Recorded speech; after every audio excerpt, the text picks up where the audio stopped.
sông thun thì á cái cần lâu ra vớiตัวproject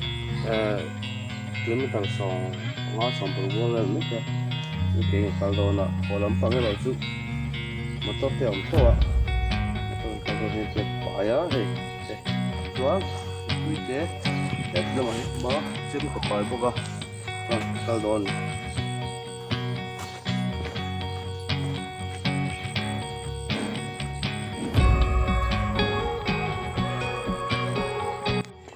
cầu trơn nè cả công tác các cầu chuan dal các cầu bor về cầu tur các ngay à chuan cái là xịn lộc rồi motor anh kinh ha cái chỗ họ tur các ngay à ở lộc con kia cũng có lẽ mấy nga đây cũng ăn lộc xia mà thì làm xuyên xuyên mà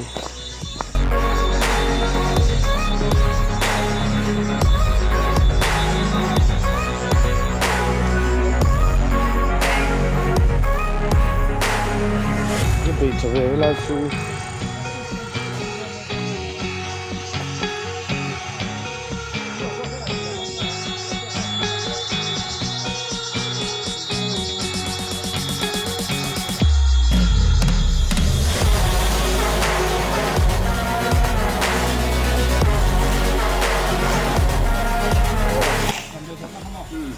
đi thâu cái lò vẫn sụp lấy cái có xiêm rồi đó về vẫn tôi ông về này nữa rồi đó tụ cái giá estimate nuôi rục anh ạ mà cái cất nhậu nhiều ông đôn á nuôi rục chứ cần một phần đôn đâu à không mấy mới rút tóc cái chuyện thì đó là chuyện sút ta im xí xiêm làm gì mà thật đấy xiêm đó nhau tụ thì thật chứ còn chung mà lỏm cái thật đó không mày cái cờ tầm còn ai về thật chất mày ạ chứ bạn cho vui đi rem nó đi còn bằng trăng cay đồ này cái tiền cho mà làm in thì tụi nó nước tới gần kia này pipa lên mấy chân hay ấm lâu à in xuống cigarette những mà su ngay thì các con xóa cho con phần đó lâu mình chú cái tiền mà nó cái túm xíu xíu mà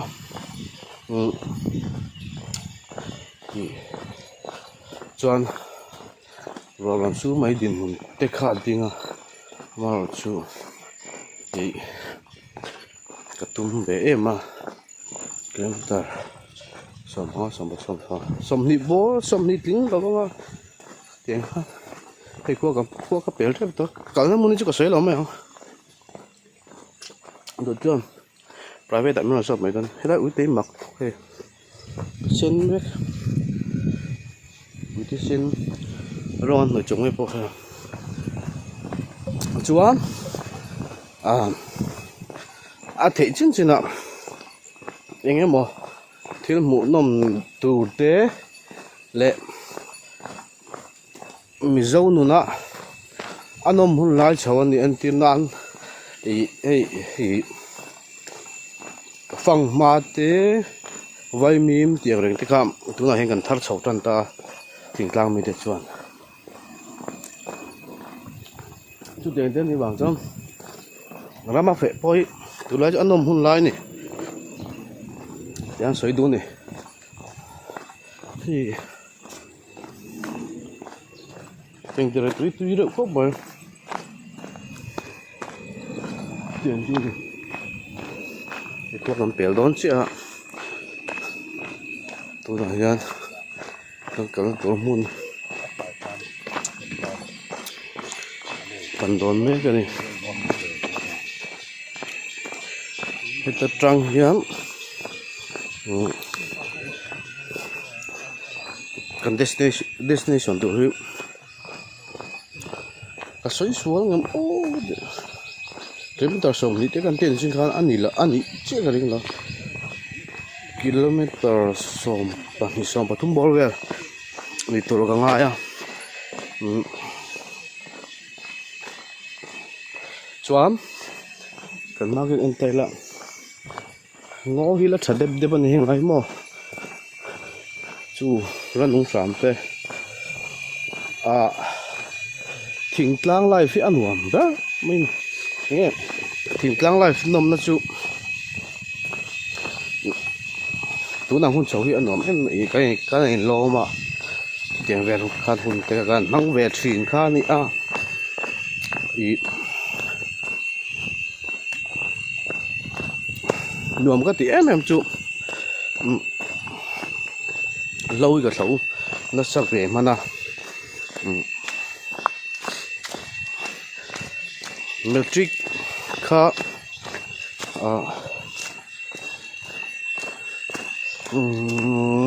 tắm tàu chuyên là all course từ năm ni lâu thì all tại cái trong khát thì hun lai khan bố số mà khan history thì thế civics thì thế nghe economics thì thế psychology thì thế cái à tắm này sao hun lai exam về cái này vậy thum cái bé này cái lăng chiên này ví dụ chúng có thì lúc tục ở trong á dưa cái này nó có sao về đó có dưa cái này rồi cũng khá là school pa ngay cái là chuan cà phê là chú mình chọn chuan coaching cái này coaching class cái là khi ajo college akin MCA Mizoram Coaching Academy ho buat site lai khan cái là ase result la ron chu ka fail le to ta chuan exam time bo site to don lo ne chu ti ka ma se va ne tha le special exam khan ron bo site ta special exam khan lâu thấu chung về cái này mà trước đây chúng làm cái pass thì các bạn giữ số thiên này mình làm bùi mình chọn bùi mà thêm tích cái chú cái hát sẵn lắm đó này cái bài hát viết cái bài hát chúng tôi hát mà giả sầm thum lệ và rục chiếc cái mồi tiếng về chú hát rất đặc cho mình để coi cái lẩu dưa chầu về này bị khá anh sẽ đủ mấy anh ấy chưa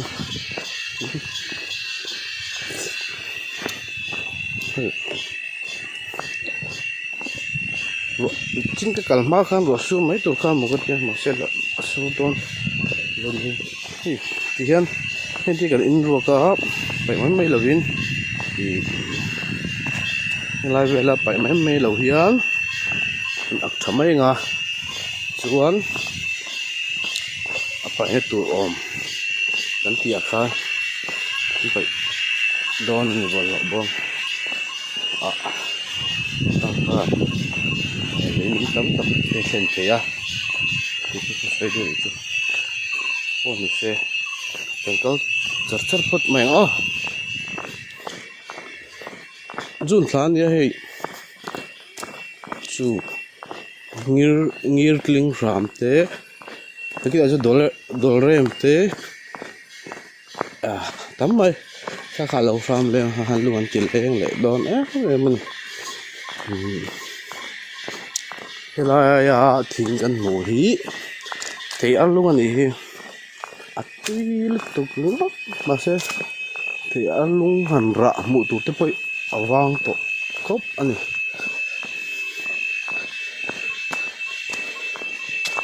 cho nó có dễ lắm khó dậu nó tụt anh khó dậu nó tụt lần anh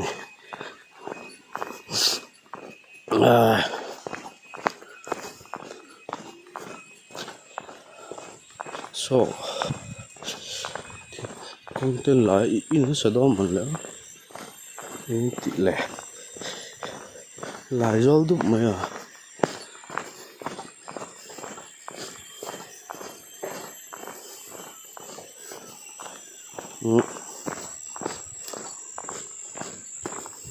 mà đâu có gì tí là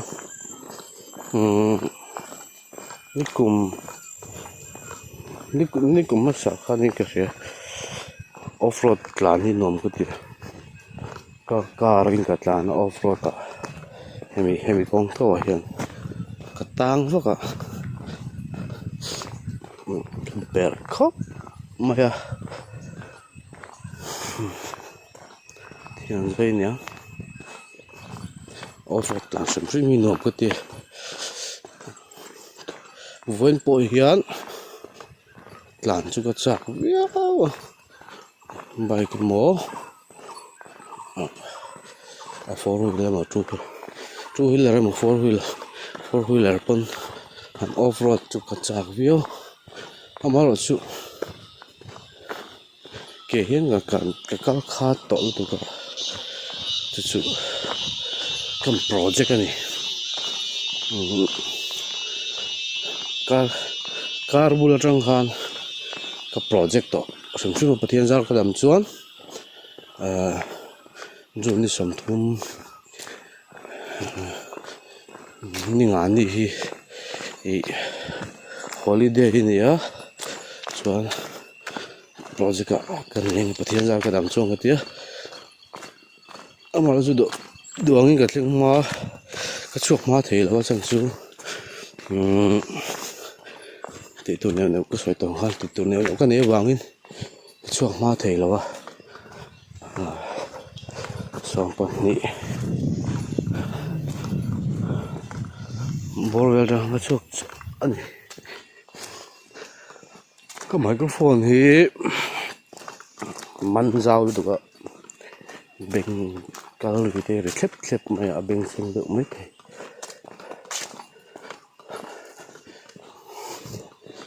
là hỉ thế là do công payตัวนี้thế là do công pay này khi thế là vét cái này ngon ngọt ấy mà thì nấu bằng lá gì vậy khang lá cái là cho anh hang lại thì thì thăng công ở thế thì thính đèn túi bụi khỏng trước qua này mà dụ thì là xuống anh nghe mà muốn tê sang á mình phải nhìn cái mà muốn tê nó tê ở đâu sản ta các bạn tiếng giấy tan này mà tiếng sấy đun lại chú hú chụp phiến mày hay là overall ta cái làn trùng khoan bón khop mày á ý anh gypsy bộ khăn tang à mà xe hiện lại phi cái tang mi lâu tung ta có một tổ hi cả chuông về khop mà cái một tổ chú Tata company nhá Bolt XM khan này cái phật đàn biết là chuyện chặt tốt bằng này thì ta khan này cái eco mode oma city mode oma sport mode ta chuan thì sport mode đã có trong four wheeler này mày thì có buổi trưa chuan sport mode đã chỉ này rồi apit tụ cả eco mode đã thế amo city mode đã khan nuông to có buổi trưa mà amo rồi chú hai vậy cũng ấy chuan sport mode anh cái đã là nó nuông mà rồi petrol chút lên chọn ấy nó về được hết nè hiện lại thì hi má nè anh thiền phun con nhanh nhiều thế nó liền tổ khóc rồi sẽ ăn uống về này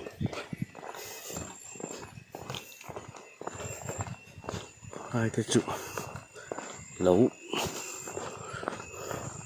và heo huầu tao về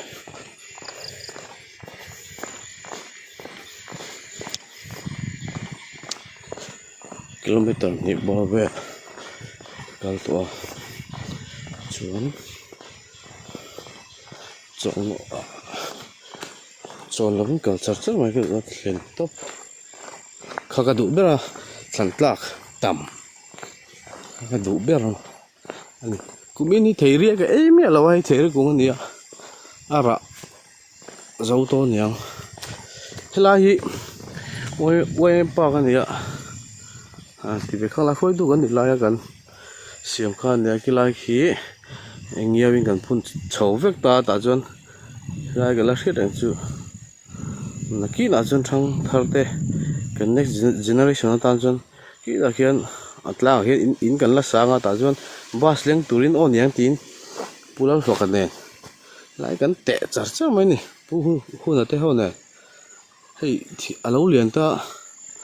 kan lo te fu lo de o te ri nine lo ji ma fit som ho an te mar chu akung te lo len chuan a leng lo mấy thế bo he lo liền tang a văn học ấy tí gì hết mày tại hiện thỉnh các anh phun nuôi mà nhiều hi ở lâu tra gì ta hiện nghe thì thỉnh quay mấy tên in lộn nó tăng khán thỉnh cần là mà chú kami thì cần thỉnh tiền nan hay khiang tiếng lăng tê lệ thỉnh trái em lo wang chi kha cáiนั้นlà thắt thằng nan tăng khán nhiều tí tế sau vài nó làm thấy tụi lòng chi tế lệ april tế tắm mấy gần phun là ôm nữa lắm mà chung nhiều thì tế mình chẳng đủ để ubi cả cho tiền thế này bằng chuan lòng sao ta nín được gì á xoay đu này bọn này sẽ cần tránh thúi về cậu không mà mình đã có khát đàn như là đã có chẳng về cần cao to ô cần ini nè đã có chẳng về cần nó cần lâu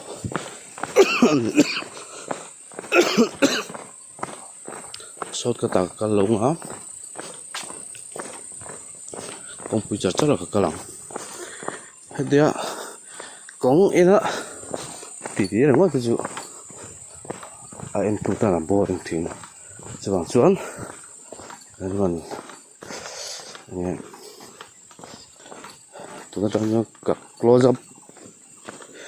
up in cái thì rồi to à bò bong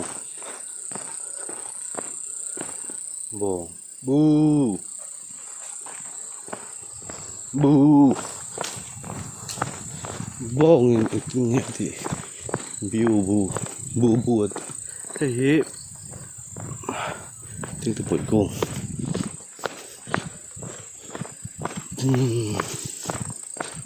chuan cần câu sẽ phốt mèng con thì sẽ đủ to chỉ phốt thì lỡ close up rồi vậy mình chung gần đây nghe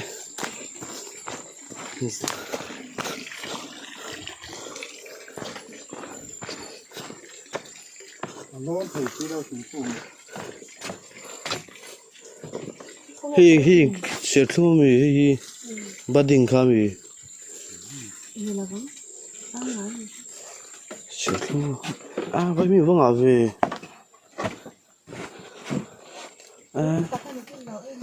phần má đến ngạm đến phần má vậy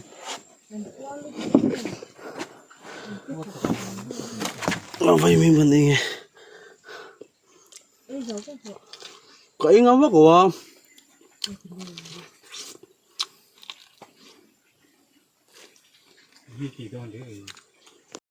vậy mình vẫn đi à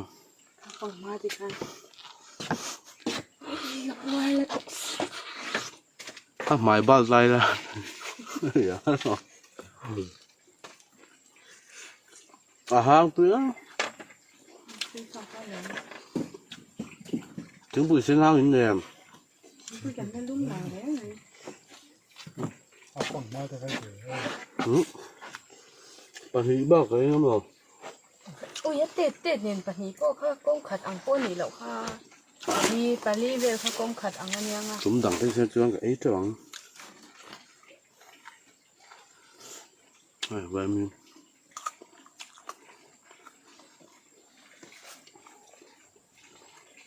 Phong mà. Mà nè, anh đi mình không?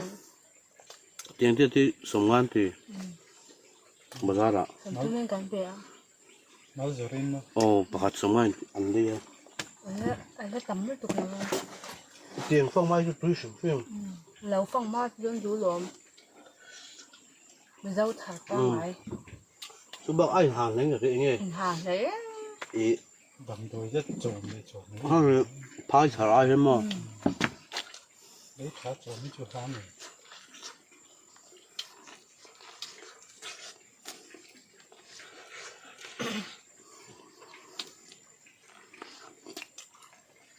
Vậy mình ăn nóng sum là hắn không bạn.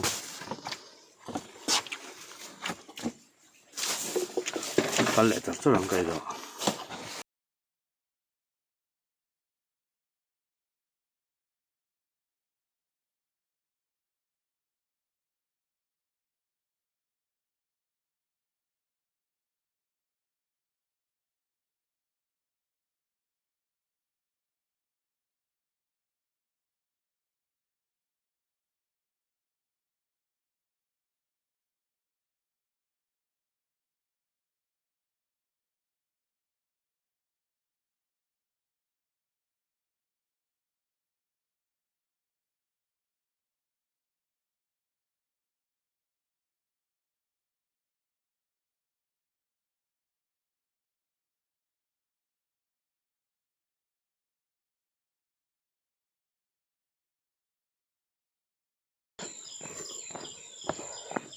Đặc sao thì chào về thấy ta đôi về thấu tuần mà anh đôi lứa tục chuyện ạ sao lòng ngay cục tên làm thế về thâu à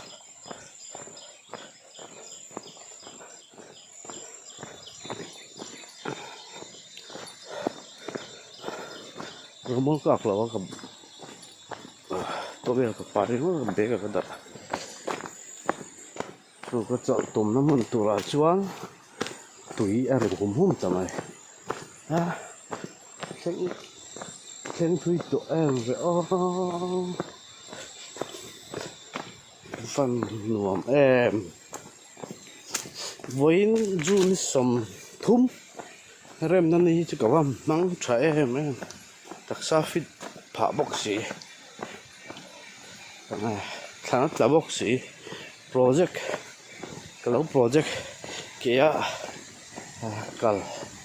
kilometer som pali som pali bol thang gật lên cái tít tọa lộ tất thì thầy phim rất là lắm như lại cái chỗ làm món tuổi cái tít xuống nhá và hiá cái cái tùy khu tùy mà xuống lên nhá tùy ở liền lên rồi và hiện chỗ nó tụi cái gì này cái chỗ lăng á nó chỉ drink về cái in ngã em ta đang chuẩn là nó tóm như lâu thì câu chặt ba ngày tăng chưa mình xóm bò về là thành thế cái gì à cái tăng chưa mình xóm bò xóm hình về là ngay mấy thì mình có sẽ kan energy drink itu kan in về pop ange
chu thling trap to he lo mor gan mu zuai to e oh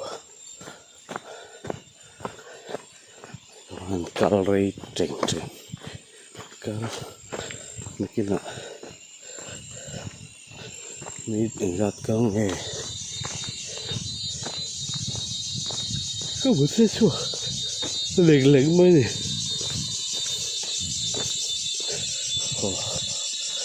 hí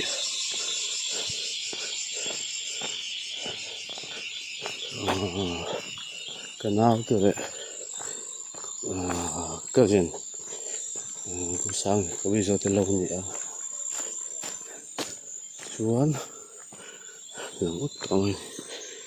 sang làm gì cần lâu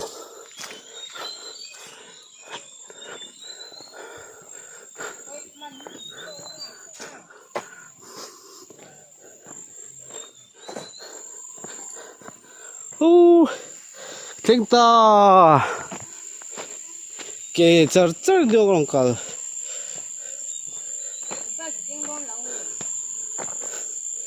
kê cả cái đủ lòng kê cả cái project này nghĩ là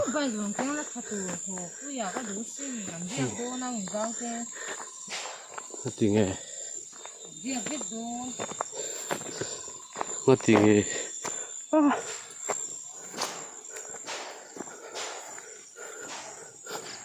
nôm tục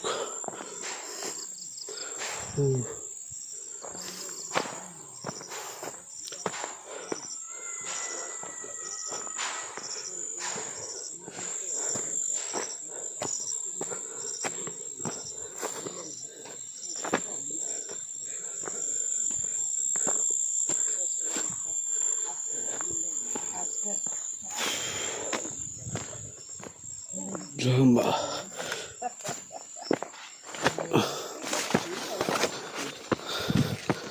tham gia cái nô thằng puta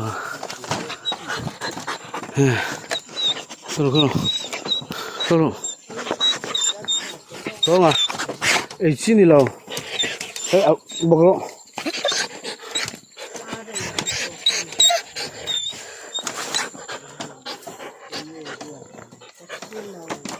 không à puta bọc lỗ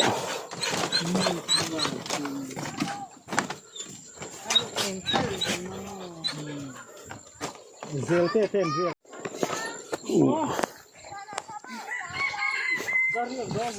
cái chạy tụt cái phê cái nào tôi ta mà cái rồi nó sập hết đó cho nó lại phá chung tiền đó này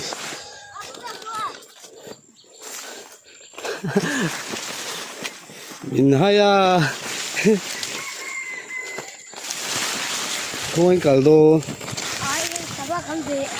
sao mà biết tụi phôm lộ hi anh tâm lúc thực sự là sao niềm vui bay cái mùng này là sao mà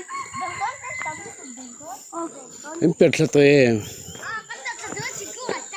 ô em lộ thỉnh cung ở ta em thì gì là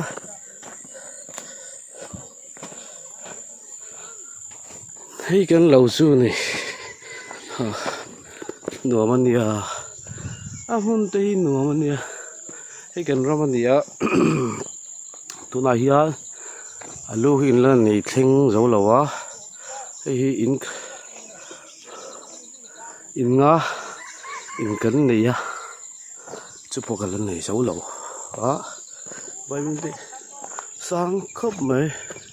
bây mình chọn lạc trần tiết này cái cần lâu này vụ chú cho tổ về hey vụ cho tổ nó tục ngót thịt la nó như nuông vụ cho tổ tục cái gì itu bodoh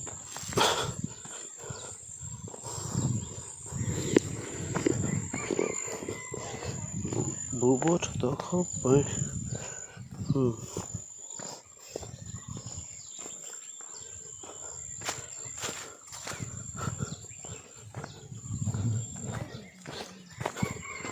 cái lẩu lên hắn sang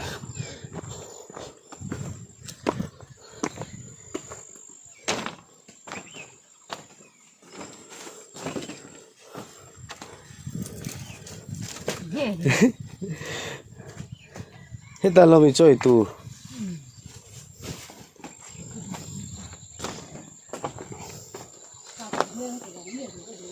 cái nụ té cái nụ